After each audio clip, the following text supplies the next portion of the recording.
Nous sommes les pays les plus pauvres au monde, mais nos dirigeants sont les plus riches au monde. C'est une honte. C'est une honte. On doit combattre ça. Malheureusement ñi dañoo jaarul ci yoon wi ñu leen di combattre. Non jaaruñu ci regarde actuellement réew maa ngi ci gouta mais est-ce que ñoom seen caisse noire yi wàññeeku na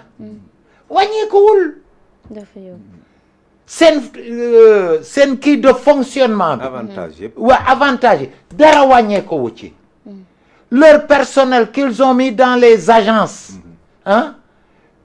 ñu ngi fii ils n'ont fait que remplacer ñi Macky Sall ñi fa Macky Sall tegoon ay waa Pastef lañ fa teg c'est-à-dire c'est les privilégiés qui ont changé de nom mais il n'y a pas eu de changement. D'ailleurs honorable déclaration de patrimoine tey jii nii bu ñu ko doon def comme ni ko Madiambal Diagne waxee ndax le premier ministre waru ci woon na njëkk. Bien sûr le premier ministre waroon naa def déclaration de patrimoine am bu yàgg mais ñoom seen populisme yeggul foofu de lépp dañ koy wax ci mbedd mi waaye li Ousmane Sonko wax am waxuñu ko de alors que dañ ko waroon a xam pour voir s'il s'est enrichi illicitement ou non hein? Je suis pour la déclaration de patrimoine pour tout le monde à l'entrée et à la sortie pour ñu xam si tu t'es enrichi licitement ou illicitement parce que yenn alal yi soo ko amee à la sortie ça veut dire que tu t'es enrichi illicitement malheureusement en Afrique c'est ça notre problème les gens s'enrichissent énormément plus que de mesure et d'une manière illicite quelquefois tu te demandes mais xaalis bi yëpp sax ñu sàcc fu ñu koy jël luñ koy doye te nag duñu ci liggéey de duñu ci def ay usine non dañu koy rënk rek mbaa di ko noose ah koo ci gis alors dès que situation économique am kii mu takk ñaareel mbaa su amee ñaar mu takk ñetteel ah c'est-à-dire vraiment ñun africains yi li ñu dal doy na waar en tout cas seddut jënd oto c'est ça duñu sax tabax kër dañuy fàtte kër dañuy loué rek mais c'est ça doy na waar de c'est ça noos ku détourné andil mu téyel la c'est ça ku détourné jox ma mu téyel la man mun naa téye wóoluwuñ seen loxo nday jox non ku détourné rek jox ma mu téyel la man comme que ñoom mënuñu réalisation dinaa leen woon nan lañuy réaliser acca monsieur Sow ñu ñëw ci déclaration de patrimoine yi nga xam ne démb annoncé nañ ko ci conseil des ministres ñoom daal nañu xam ne fonctionnaires yi nañu préparé wu ndaxte ku ci nekk la nga am da nga ko wax da nga ko wone waaw mais déclaration de patrimoine bi kañ lay commencé ban date tey lay commencé ou avant le 2 avril date de prise de fonction loolu aussi dafa jaroon a leeral parce que man jàpp naa ne bu ñu xaaree ba tey ñu fab li nga xam ni ñoom moom la ñu am ñu wane ko ci dëkk bi te depuis 1 an xamoo li ñuy def lu mu doon man jàpp naa ni loolu ça pose problème boo jëlee le cas de Ousmane Sonko Madiambal Diagne ñaata yoon la ko défier ni ko génneel sa déclaration de patrimoine mu bañ bërki démb bi mu génnee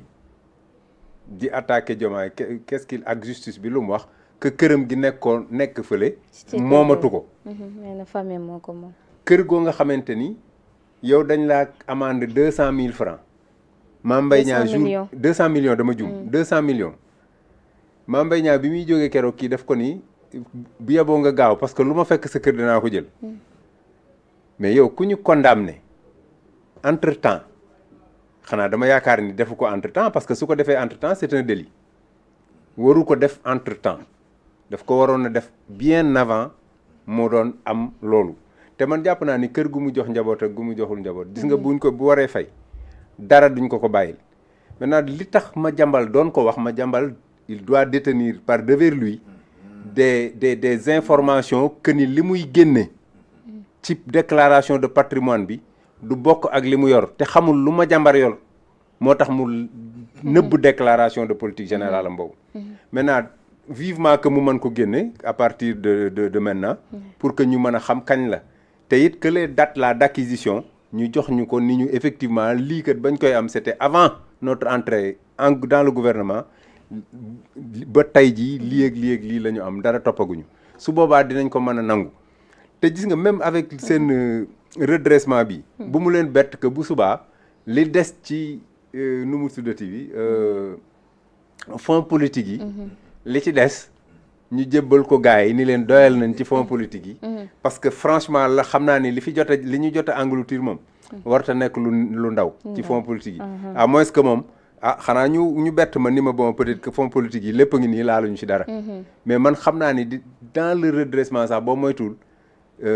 delloo fonds politique yooyu dina ci bokk pour effectivement jéem a mayaat tuuti nit ñi un peu d'espoir que nit ñi effectivement la jubal jubanti et en marche alors que dara nekku ci en marche gis nga la réalité mooy ñoom dañu warul woon a xaar sax ñu leen di wax kii parce que fii la ñu fekk déclaration de politique de patrimoine sosuñu ko dañ ko fee fekk ici le président de la République dafa war a def déclaration de patrimoine am le premier ministre dafa war a def déclaration de patrimoine am du gan li tax defuñu ko nag ba léegi ñu xaar ba tey ñu bëgg ko def man pour man yaa anguille sous roche mais lu mënti xew nan ñu wax kañ la seen patrimoine boobu kañ la woon ak effectivement ndax fonds politique yi mucc na ci seen patrimoine bi wala déet loolu moom nan ñu ko leeral rek pour ñu mën a continuer. Merci monsieur Sow honorable ñu ñëw ci yow mu di conclusion dialogue national yi demoon nga ci dialogue bi bokkoon ngeen ci opposition bi d'ailleurs LD dem na ci dialogue yëpp conclusion yi teg nañ ko ci table président ñu may on m'a dit que ne yéen yëgoo leen bañ koy teg ci table président te it am na yeneen ci ay mbir yoo xam ne dugal nañ ko ci conclusion yi loolu yéen yëgoo leen ko ndax mbir mi noonu la demee am déet. non yëgoon naa man. yow yëgoon naa. bi ñu ko waree yóbbu ci président de la République convoqué nañ ma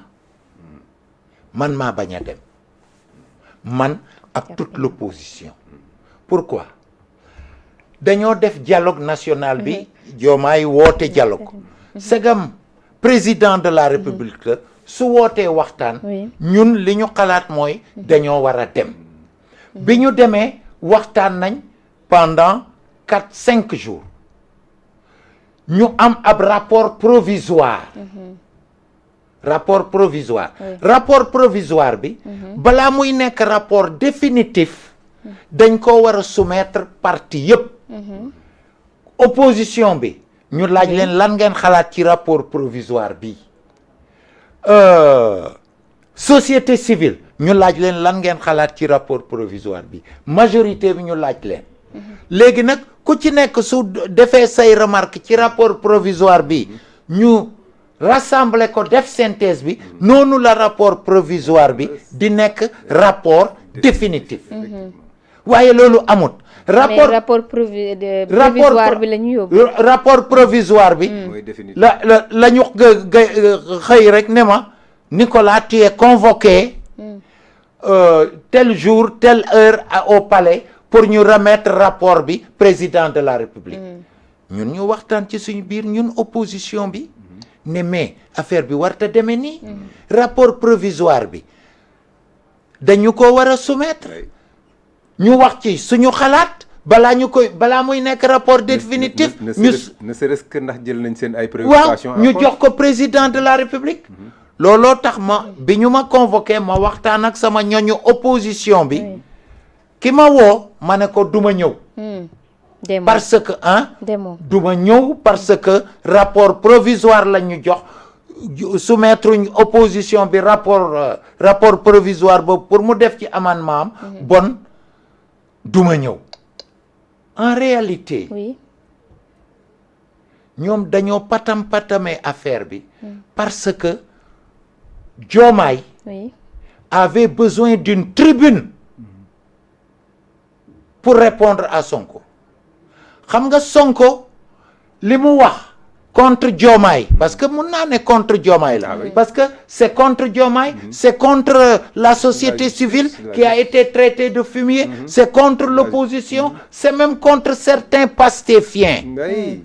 il l'a dit devant une tribune de Pastef la mise en place du Conseil national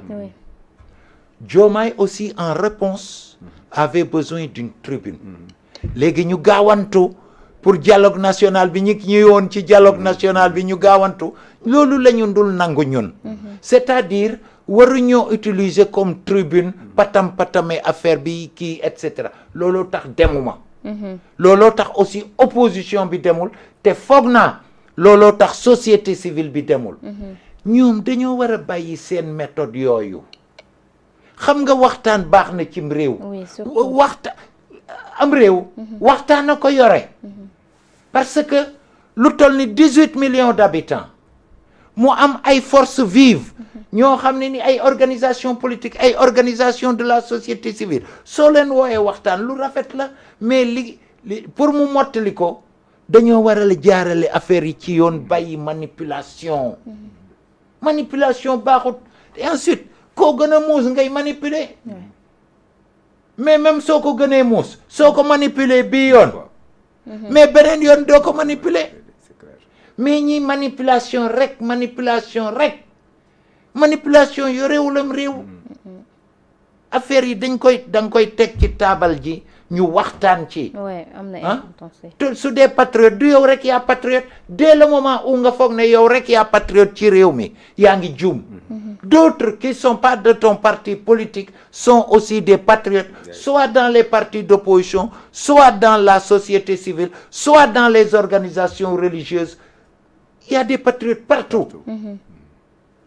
merci beaucoup leeral yi am na solo en tout cas doy na wax monsieur Sow ñëw ba tey ci jeexalee foofu sax d'ailleurs mu di dialogue bi ak it conclusion yi dégg nga honorable lu mu wax mu di conclusion finale bi yóbbu wuñu daanaka prévisoire bi la ñu yóbbu loo xam ne ni ñoom sax daanaka yëguñu ko tey ndax boo woowee ay nit ngeen dialogue ba pare desul dara lu dul ngeen dem déposer ji conclusion yi ndax jotul ngeen waxtaan ci avant ngeen koy def. Ah oui, mais ne serait-ce que pour que l'opposition puisse xam ndax effectivement ndax ñoom sa ay préoccupations jël nañ ko en compte. Moi je pense que li doon kii pour un peu de la fidélité du rapport man jàpp naa ni loolu moo doon li nga xam ni mooy voie bi mais loolu jëkkul ci tey même avec les rapports là yi ñuy wax naa avec les trucs là les rapports là ba léegi pré-rapport yi moo dem mais les rapports contradictoires dem gars yi def mujj ñu ko def donc ñoom rapports yi ñu yóbbu mooy ce sont les rapports provisoires te loolu tàmm nañ ko